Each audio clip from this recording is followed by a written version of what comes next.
No, I believe she has her own petition.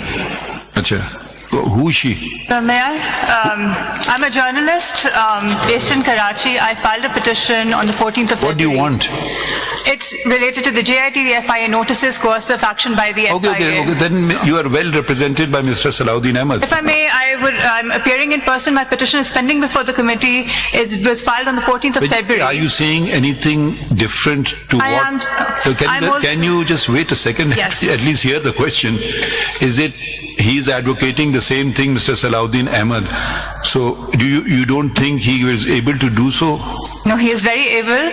No, what? At any new point, let us hear him. Yes. And if there is some point which is he has left out, you can tell us, because he's a senior lawyer of the court. He will be able to assist us better. Yes, if I may, after him, please. Okay. Thank you.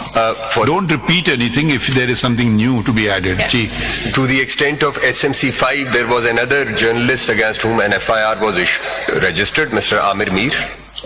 I have the same statement which I have made in relation to Mr. Imran Shafkat with respect to his FIR also. We'll record your statement. My lord. And FIA will move an appropriate application in Whatever that case they also. do, we are recording your statement in presence of the FIA. My lord. Okay. My lord, as far would you? Because I don't interfere in other people's work, because we are recording your statement. Ji. Would your lordship like to take up the FIA issue first, or the issue of the police reports regarding Matiullah Jan and Afsan Alam?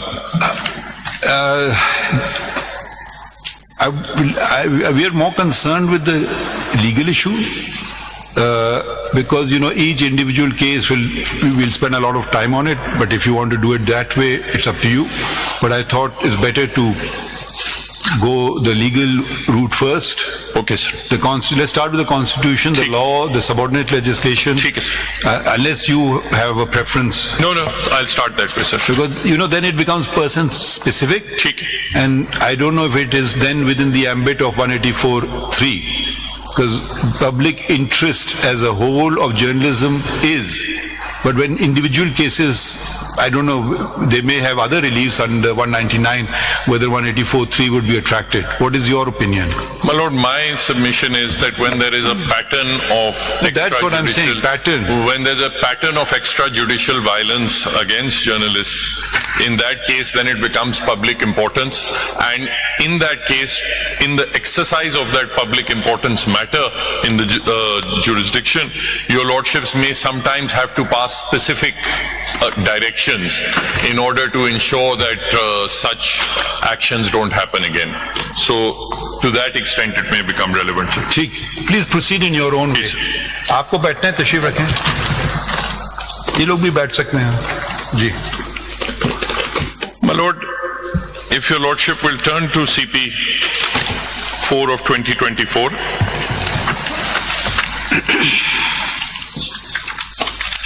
The first action that happened, sir, was on the 16th of January, that is at page 13. So can we go the law route you said? No? Sir, I want to show how the FIA... Mr. Salahuddin, I think we have covered that bridge. When notice was taken by this court, there was a pattern already in existence. Yes. So I don't think nobody, unless the Attorney General is also conceding that he is not saying anything, contrary to that on the maintainability of the petition. Are you questioning the maintainability of the petition? My lord, as far as this petition, no, I'm not. And but naturally, individual cases. Yeah. So I think we've covered the maintainability aspect. I think the very first order had addressed the question of maintainability. So let's not waste time on that. Let's go to, is there a solution? There isn't. What's the way forward? My lord, my submission was, and the petition is basically about and the FIA has been doing this for a while, that whenever journalists or even non-journalists on social media, etc., they publish something which is not acceptable to FIA, FIA immediately files an FIR under the Prevention of Electronic Crimes Act. Either they file an FIR or they just start an inquiry. And as your lordship knows, that under the FIA Act at least, even after launching an inquiry, FIA has the power of arrest. They use that as a sword to dangle over the persons making the publication. And they have been doing it repeatedly. Sometimes after doing it, they then come and they say, okay, now we are withdrawing it. But the chilling effect remains upon the media as well. Mr. Salahuddin, again, I'll have to interrupt. Can I prevent an FIR to be registered against me in any police station in Pakistan? No, sir. It may be misuse of the law. That's a different thing altogether. So, I mean, you know, that will turn on the case-to-case basis. And if I do so, tomorrow someone will say, oh, he's the Chief Justice, so he's done so.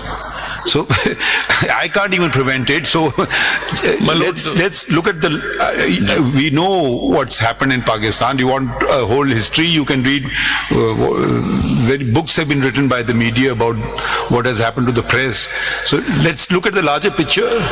If somebody is misusing the law, I mean, they can register some case against you saying you've done someone's chicken you've stolen wherever in Gwadar, or who can stop you? There is one particular section that is used again and again, which is abused again and again. And that is section 20 of the Prevention of Electronic Crimes Act. I thought you will start from the Constitution and go downwards. My lord, Article 19 is... So let's go from the beginning. It's always... That's what governs us all.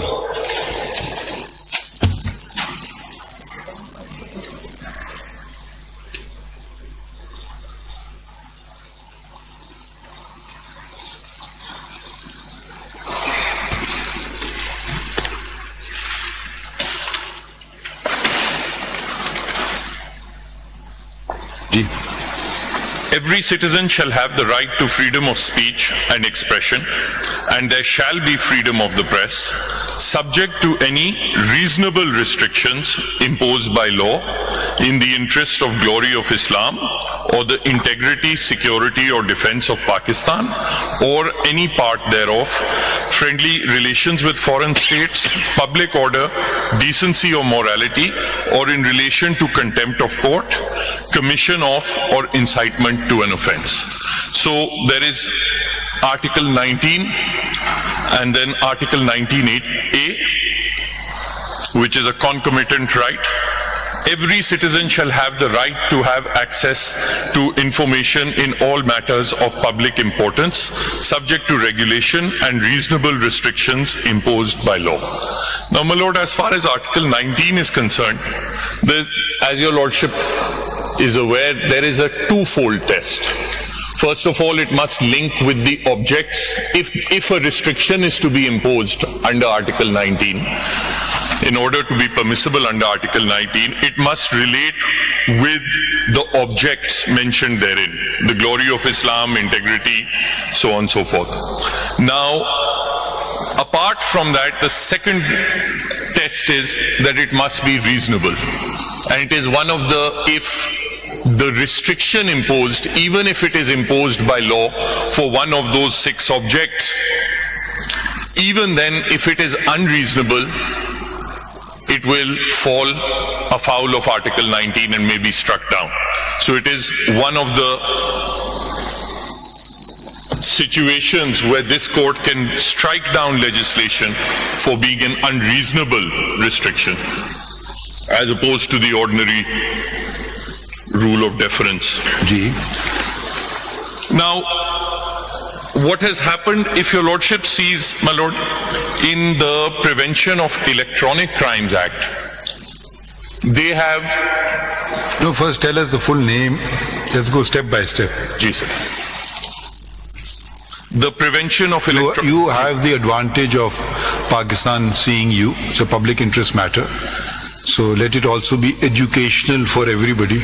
Ji, sir. You have no problem with that, I hope? No, no, sir. So the Prevention of Electronic Crimes Act 2016. Ji. Now, if your lordship sees the offences under the Act, they start from section 3.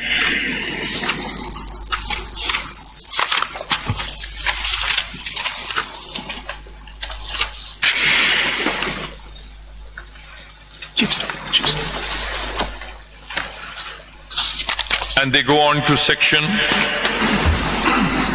26.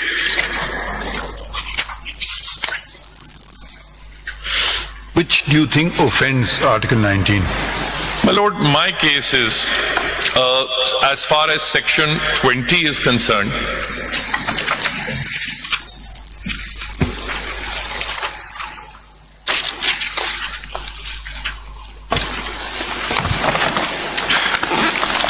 there is a scheme within the FIA, within the Prevention of Electronic Crimes Act itself, that it places offences on 2 levels. It makes some of the offences, which are the most serious offences, cognizable, in which the FIA can investigate of its own accord and arrest without permission.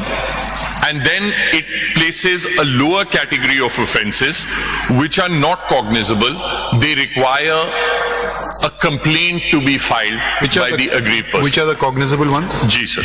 The cognizable offences are mentioned in section 43.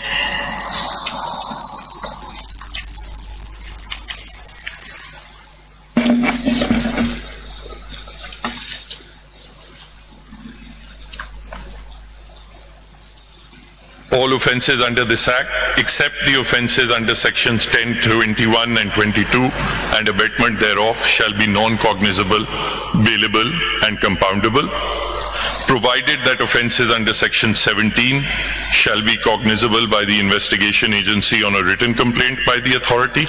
Offences under 10, 21 and 22 and abatement thereof shall be non-bailable, non-compoundable and cognizable by the investigation agency. Now, if your lordship will turn to 10, 21 and 22 and 17.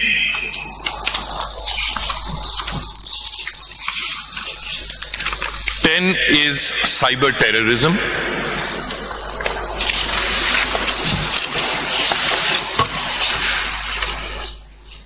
But just to save time, why don't you just tell us which is, in your opinion, violative of Article 19? Lord, my submission is that the manner in which Article 20, Section 20 is used, that